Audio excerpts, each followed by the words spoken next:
And our lecture series is sponsored by the Nokomis Foundation, generously sponsored by the Nokomis Foundation. And I'd like to tell you just a little bit about the West Michigan Women's Studies Council.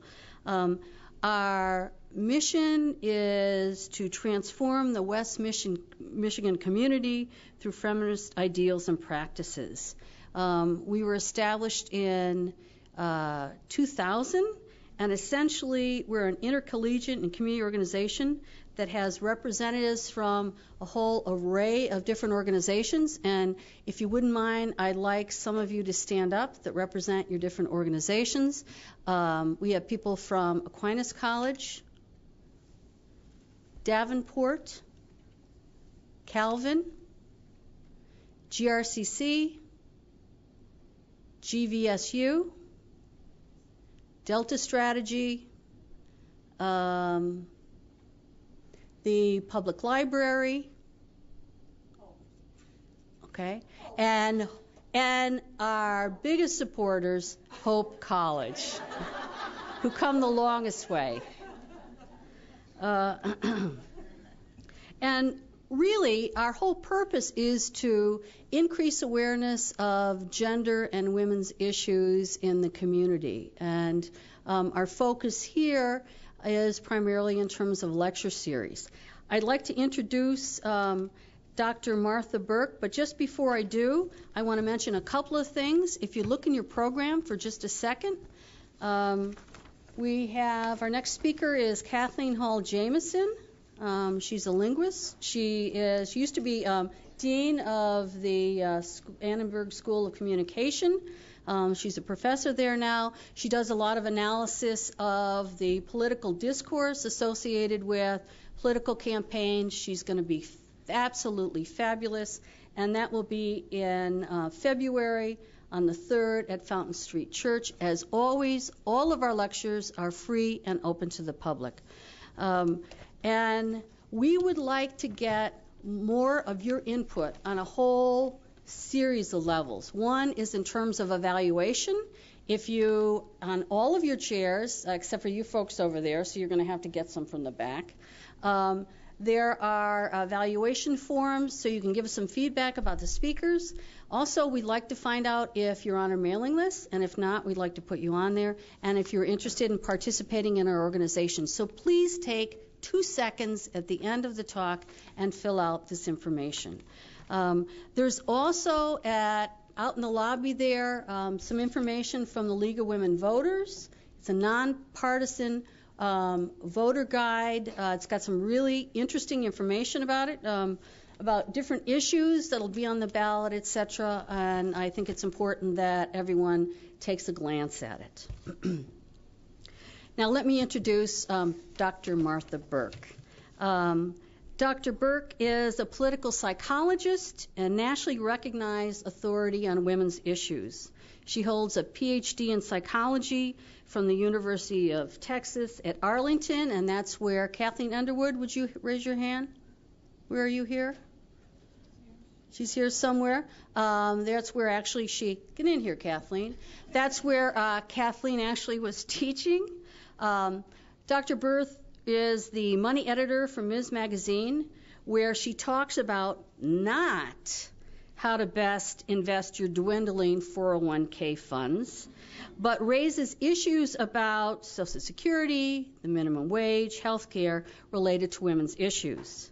She's currently serving as a senior policy advisor for women's issues to Governor Bill Richardson of New Mexico.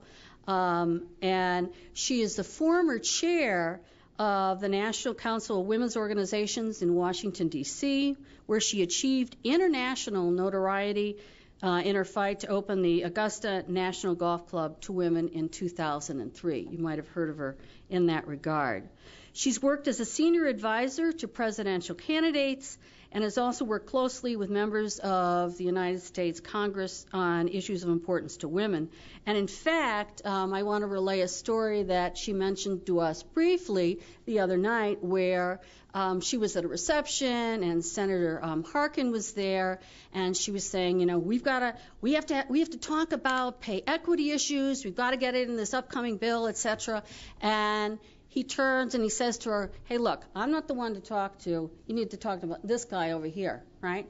So she walks over and she taps this guy on the shoulder, and he turns around, and it just so happens to be President Bill Clinton, right? And it kind of surprised her a little bit. And then she was able to have a little bit short conversation with President Clinton about that particular issue. She's the author of several books, The Cult of Power, Sex Discrimination in Corporate America, and What Can Be Done About It. And more recently, Your Money and Your Life, The High Stakes for Women Voters in '08 and Beyond.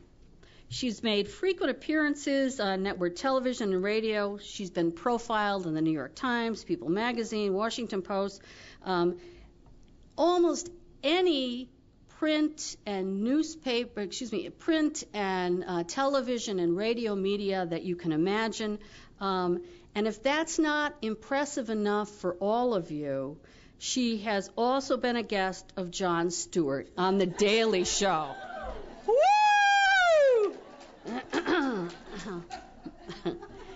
And most importantly, though, she's a woman who is tirelessly trying to make a difference in terms of both men and women's lives. Would you please help me welcome Dr. Martha Burk?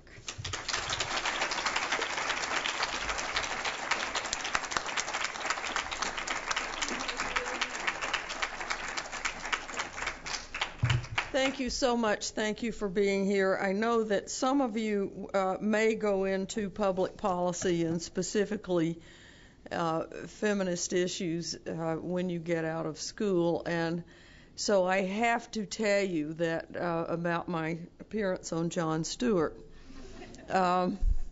because I was much in the media that year. I spent a year in front of the cameras arguing about letting women in a golf club, which was not about golf at all, but we were sort of constantly barraged, and there were days when I would be on 10 radio shows and 5 TV shows. And I came into my office one day, and my assistant said, guess what, you'll never guess what. And I thought, oh, they've opened the golf club to women. And I said, what? And she said, you're going to be on Jon Stewart. And I said, who is Jon Stewart? I mean, when you're that immersed in wonkdom, you don't know the. And I lived in the time Jon Stewart was not on our cable TV, so I didn't know. But since then, I have found out, and I have to tell you as an aside, Jon Stewart was very good to me. He sort of was on my side, and here on a rainy and somewhat soupy night. And I will tell you that I know there is a presidential debate at 9 p.m., and you will be out well before in time to go and hear the candidates. It's always a pleasure to talk to a feminist audience. It's great to be here and have you out here, because I don't have to explain why feminists want to leave their husbands, do away with their children, become lesbians, and destroy capitalism. You already know. So we can skip that part. But I will tell you how I sort of came to be here this year at this time. I was and am, and I'm not going to talk about candidates, and I'm not going to tell you who I'm going to vote for, but I'm going to tell you why we as people of conscience and feminist and social conscience need to vote, and we need to know what we're voting for. And so that's why I decided to write this book, and it's sort of unfortunately titled Your Money and Your Life, so people read that and they think, oh, investments.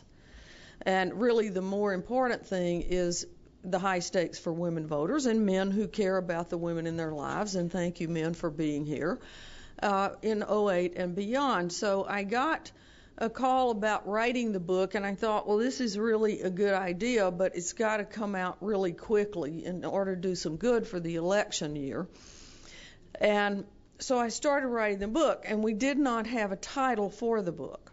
And I am the money editor for Ms. Magazine, and Ms., we had sort of, made an agreement that they would help with the marketing and so forth and do the cover design, and sort of a partnership, although they did not publish it. And so I'm writing away, but we don't have a title.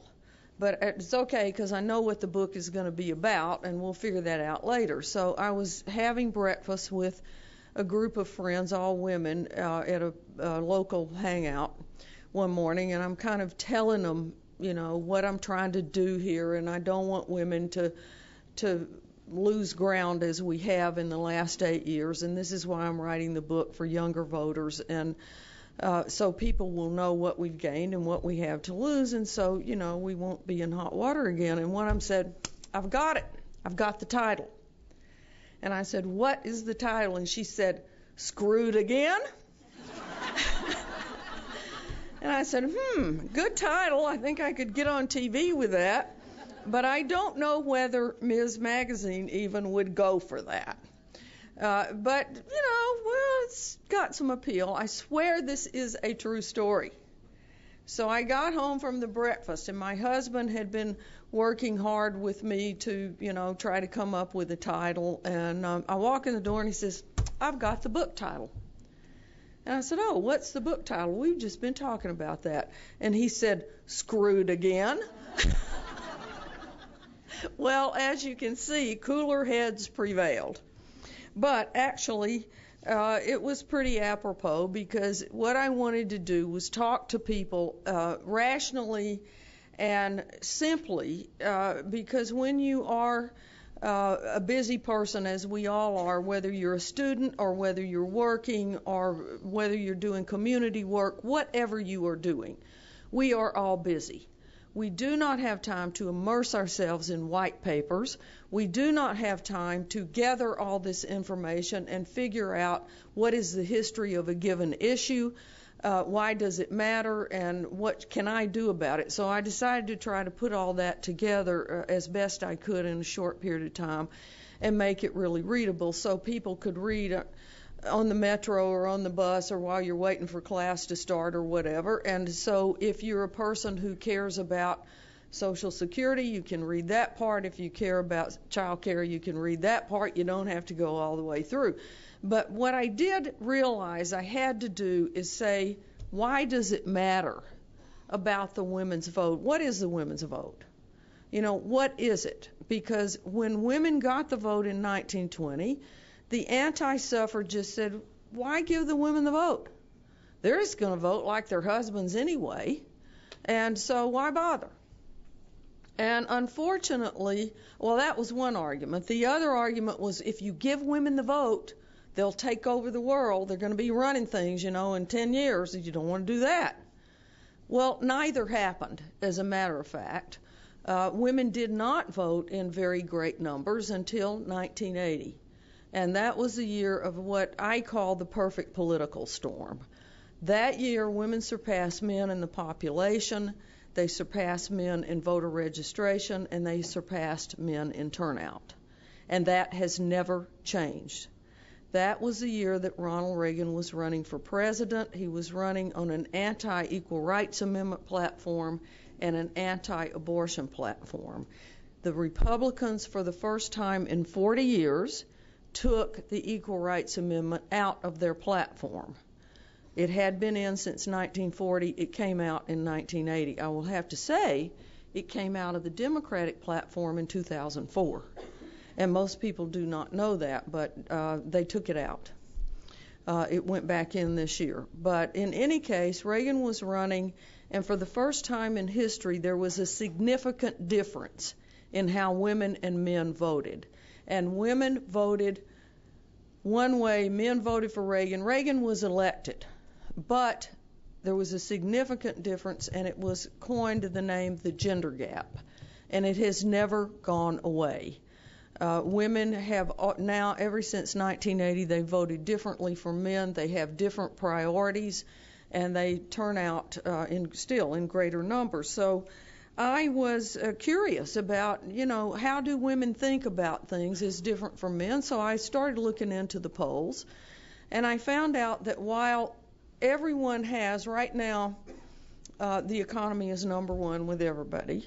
At the time I published this book, which was March, the war was number one, economy number two, healthcare number three. So the economy and the war have sort of flipped, and the economy is way up there, of course, in the last few weeks. But I looked at how women think about these things. Women are more anti-war than men. Women worry more about the spending on the war than men, and that is because when you cut domestic programs in order to pay for the war, you are cutting things like infant and women's children's feeding programs. You're cutting things like Medicaid, which most very poor women depend on for health care for their children and for themselves, and you're cutting services that women depend on more than men. So women think about the war differently. Women think about the economy differently. In the most recent polls, when you ask men about the economy, very often they're going to mention the stock market, whether or not they own any stock. Women are going to mention, am I going to even have a job next week? Are my kids going to have a job? Am I going to lose my health care?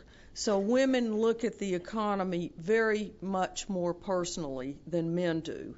The same way with health care, because men have health care in greater numbers at work than women do. So women worry about if they're going to be able to pay for and keep their health care if they have it.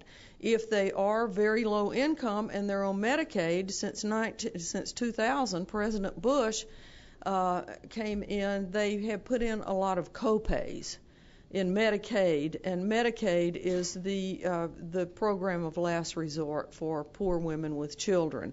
And so they worry if they can make these co-pays in Medicaid. So it's just a basic difference in how women view things. Women are for some things that men are also for, but not in as greater numbers. Women support affirmative action more than men do. Men support it. Majorities of both women and men support it, but women more so. Because women know, many women know, at least if you're a certain age, that affirmative action, far from being a quota program for racial minorities, actually opened educational opportunities for women. It opened medical schools, law schools, engineering schools, and state universities to women, that along with Title IX. So there are some differences. One thing that was very much in the news in the last election cycle, and we're not hearing so much about it now, but there were all these anti-gay rights initiatives. Whether it was against gay marriage, most of them were that, banning same-sex marriage. There were a lot of referenda put on state ballots. And most people were not supportive of gay marriage. That is changing. There is not yet a majority, but it's close with women and not so bad with men. But I have I was speaking to a predominantly gay rights group a couple of weeks ago, so I started looking at really the polls on gays in the military. Because as we know, even Donald Rumsfeld has now admitted we need everybody we can get. We're breaking the back of the military, so we have got to have everybody that is willing to serve. And so they did some public polling, and this was a great surprise to me. Men in the 78 to 75%, somewhere in that area, support allowing gays in the military, more so if it's kept, the don't ask, don't tell, if it's kept private than if it's public, but still quite high if it's public. Women even higher, above 80% of women support gays in the military. Now, here's some numbers that were a real surprise. They broke it down by religion. Evangelical Protestants overall support gays in the military by 69% if it is kept a secret. If it is public, they still support it by 62%. And it goes up even further for Protestants. Catholics are the most supportive, and those with no religion are next most supportive. They looked at liberal Democrats versus conservative Republicans. And this was a surprise too. 93% support of liberal Democrats support it. If it is not public, 95% if it is. And conservative Republicans, 70% and 59%. So people do not think the way we have been led by politicians to think they think. I want to take a little poll in here right now, speaking of what politicians want to talk about and what they don't want to talk about and what they don't want you to think about. How many of you got up this morning and the first thing you thought of when you opened one of your eyes was, oh my God, I hope nobody burns a flag today? Anybody? I didn't think so. But you will still hear them talk about that. A flag, an anti-flag burning amendment. I don't care which side of it you're on. We have real problems in this country. But if they don't want you to think about that war or that stock market crash, they're going to try to get your mind off of it. And they're going to talk about what I call false prophet issues. Gays, guns, and abortion have been three of them forever, but there are others. I don't know if you remember during the presidential debates in the primary season, but CNN had a debate. Wolf Blitzer was the moderator, and I hate it that they let these one guys figure out the questions and then answer them. And they let one guy decide what we're going to ask the candidates. It's ridiculous. Wolf Blitzer spent, it was a Republican debate, the first 45 minutes of a 2-hour debate on the immigration issue. At the same time, the polls were showing if you went out and asked people an open-ended question, what is the most pressing issue in the United States today, and you didn't give them a laundry list that included anything, you just asked them the open-ended question, guess how many named immigration? 3%. It was not on people's minds, but it was on the media's mind. They wanted to stir up a little trouble here. Some politicians are very welcoming of that because, again, they don't want to have to talk about what are you going to do about the things that people are really worried about, like health care. Another one is gun control. A lot of them want to talk about that. People don't care about that when they're asked. They may have opinions, but they don't think it's one of the most pressing issues before us today. How about tort reform? Anybody get up this morning worried that some poor corporation was going to get sued? I don't think so. But you hear about it all the time from politicians. Again, it's a bait and switch. They're trying to keep your mind off of what you care about. Now, we are told often, and I say, one of my main messages is vote your own interests. Because if you vote your own interests and you are informed, and as I said today with apologies to my friends at the League of Women Voters, just getting out and voting is not enough. You got to know what you're voting for and what that person stands for and what their record is, not what they say they stand for. And you have to ask the hard questions, and I did put some of those in the book. Ask the candidate this. Ask them about stuff. But when you think about what affects women the most, we don't hear a whole lot about it in the campaigns. Now, taking the economy off the table, which is sort of like saying, I like the beach except for all that sand. It's hard to do, but if you look at what women over the years consistently, what polls number one is pay equity.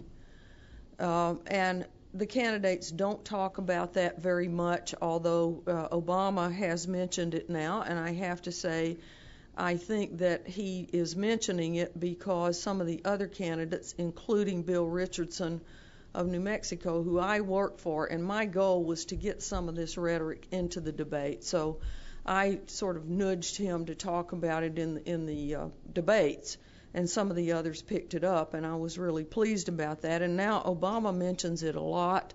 McCain will talk about it when he is asked, and they have a fundamentally different view of it. Obama thinks that we need stronger legislation. McCain thinks the marketplace will take care of it. Regardless of how you feel about it, you need to know how those candidates feel. And, when you say vote your own interest, if you care about pay equity, find out how they feel. Look at the platforms. I reprinted the platforms in the back of the book. No comment, no editorializing. It's just there. And you can go read how each party feels about these different issues. The Democrats talk about pay equity. The Republicans are silent on it. The Democrats don't talk very much about domestic surveillance. The Republicans have quite a bit to say about it. And you might be interested to look at the differences, and I would encourage you to do that before you cast your most important vote. Child care polls very high with women and families. More men now are supportive of some kind of national child care. We are the only industrialized country on earth that does not have some kind of child care. But we have been taught that it is a personal problem. If you don't have good child care, it's because you live in the wrong neighborhood, you don't make enough money, or maybe you're just not looking hard enough. Other countries view it as a public responsibility, but we have been taught to, this personal responsibility, every person for themselves sort of thing. So I was asked by a young woman not too long ago, well, if we had child care, would I have to put my child in a government center? And I said, yeah, I guess you would if you think of the public schools as a government school. You would. And if you are worried about a government agent coming to your home in a blue uniform with a badge on if you are robbed, it's the same kind of thinking. Yeah, I guess you could think of it as a government center.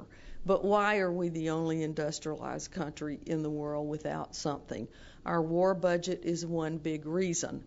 Let me tell you how much the war cost. I know it's in the trillions. But even though I'm a money writer, I don't think in those big numbers. I like to get it down to something I can get my arms around, okay? The war cost $500,000 a minute. So you can figure out in the time we're sitting here how many of those subprime mortgage homes we could have bought outright for $500,000 a minute. And no program, believe me, no program is too small to come under the administration's acts to pay for the war. There is a small program called the Women's Educational Equity Act. It is to get more women and girls into math, science, and technology. It's been around since the 1970s. It is a tiny program. It is $6 million. President Bush zeroed it out of the budget 2 years in a row. That is 12 minutes of the war. But we're going to wipe out the whole program. You can go to any program and look at how much it costs, and you can figure that out. $500,000 a minute, it doesn't take very long to figure out how many minutes of the war would pay for that program. Now, if you want to continue funding the war at that level, be sure you know where your candidate stands. Be sure you know your candidate's willing to continue funding the war at that level, if that's what you want. But if you don't, go look and see what your candidate is going to do and ask them the hard questions, because they're not used to having to answer. Another area that we lag so far behind in the world, it's amazing, is paid family leave. We're the only country without some kind of paid family leave, some kind of pregnancy leave, paternity leave. We don't have any of it.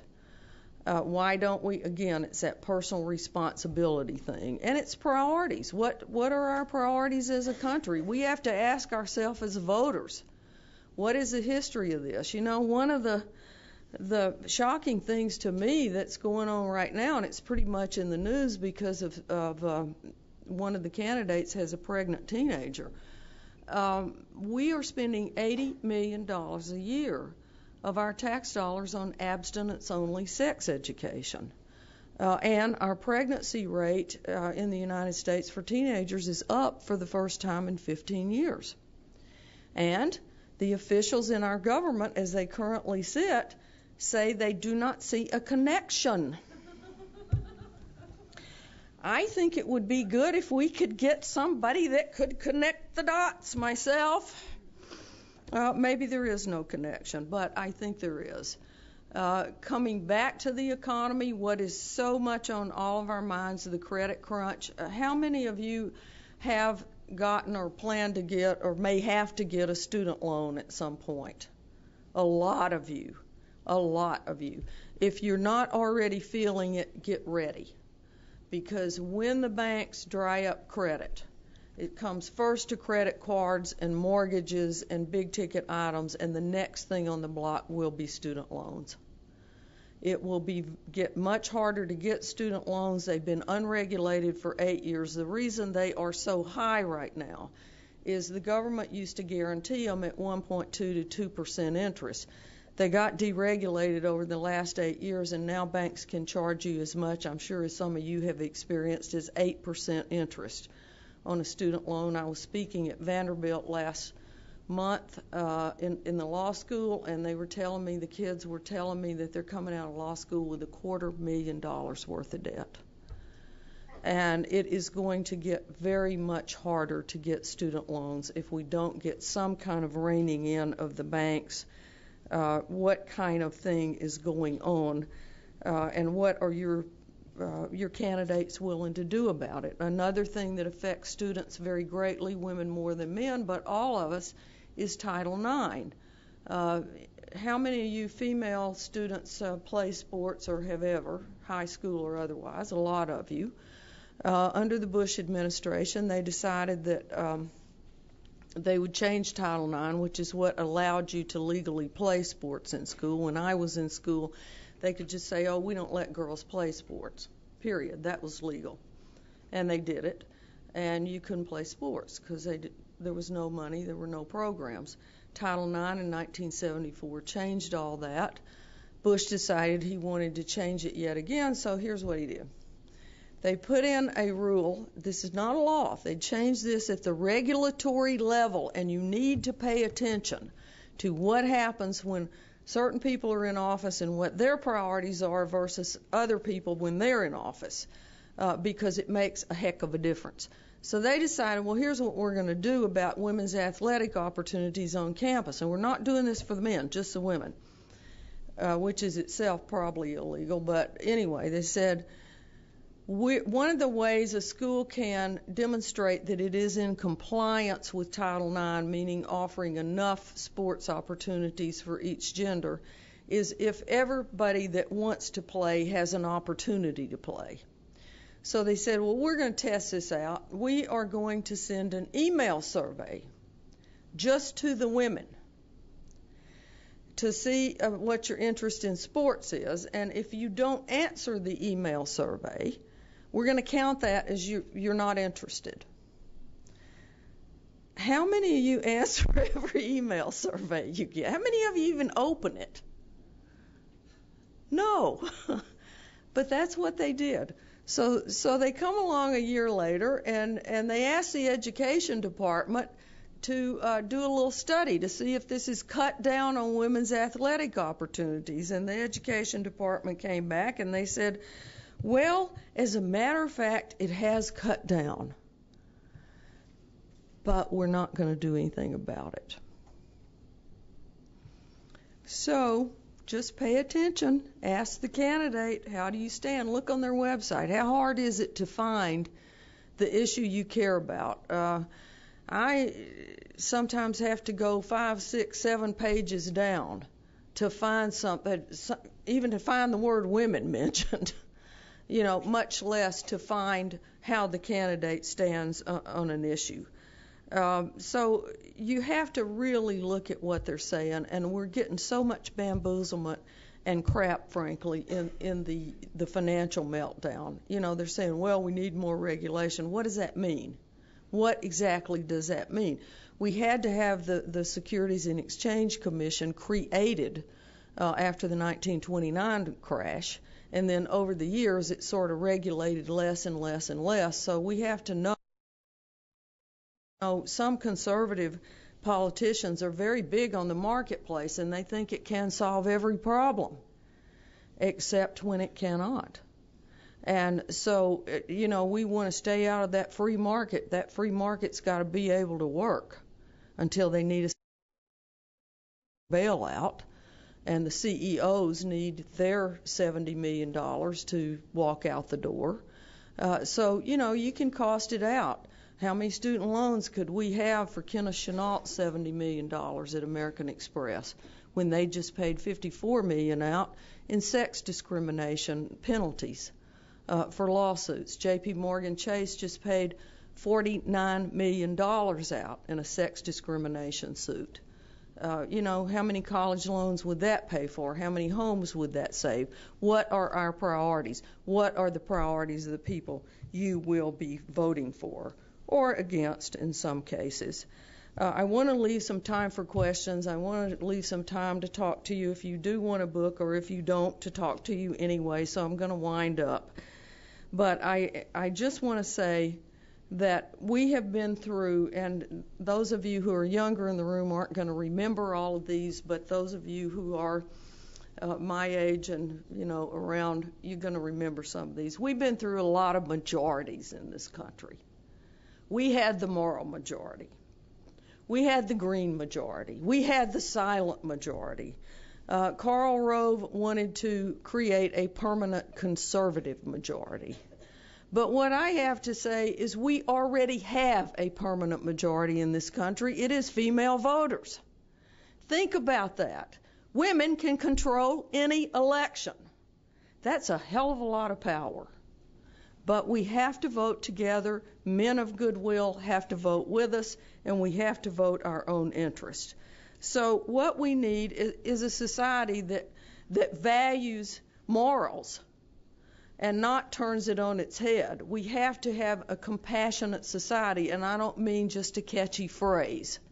We have to have true compassion, and we have to vote it. We can't get it by hoping it.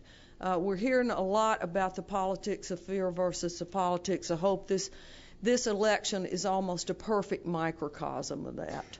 I heard a pundit a while ago on CNN saying, well, we're getting into the smear and fear stage. And we definitely are, and that's because they don't want you to think about the real issues, and we just cannot let that happen in this election.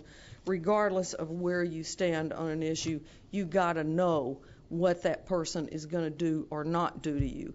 And my theory is, if you do that, and you study the issues and you study where they stand and search your own soul and know where you stand, you won't be screwed again.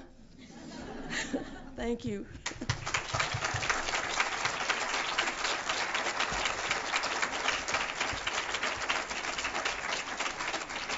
We do have time for a couple of questions if anyone has a question. Yes?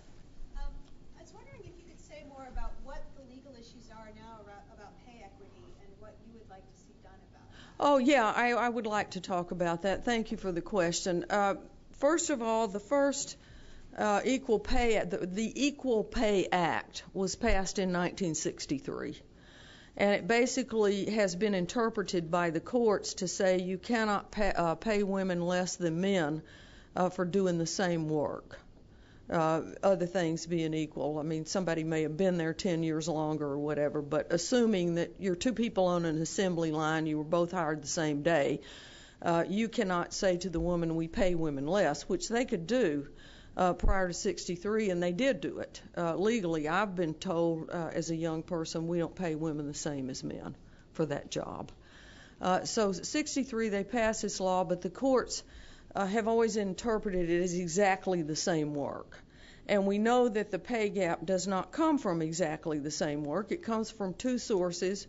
Job devaluation, where the so-called women's jobs are not valued as high as the men's jobs, nursing and plumbing, for example.